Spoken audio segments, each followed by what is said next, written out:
18 ka mga lechon nga baboy ang gibida sa kasaulugan sa ika-57 nga araw ng Barangay Amoros sa El Salvador City. Ano ang report?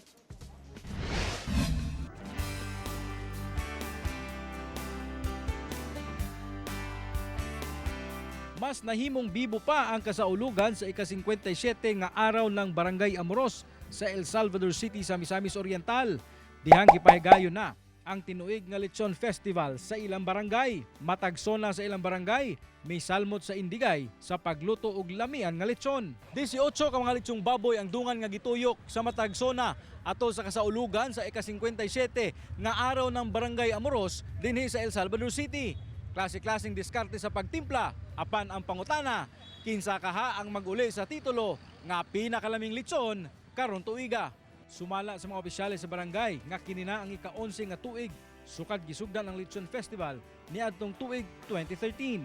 Gihatagan matud pa og 10,000 pesos ang Matagsona aron makapalit og baboy alang sa Lechon Festival. Para panagiusa yun. Ang ako rin ito, panagiusa rin yun aron at ang kalambuan sa among barangay. Amoros nun. Matag entry sa Lechon Festival, managlahi kuno ang ilang estilo sa pagluto sa lechon. Apan, usa lang gyud kuno ang ingredient nga makapalami sa ilang luto.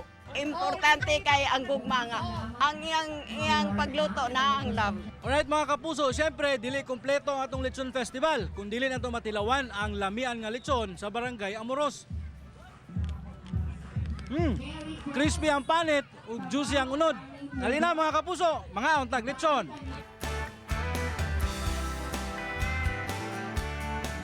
Ginabangan kini kada tuig kay tanan gyud mga civic organization mo suporta niini nga among mga programa. Human nga naluto ang 18 ka mga lechong baboy, gipanghatag sab kini sa mga residente nga anaa sa lugar aron dungan nga salu-saluhan.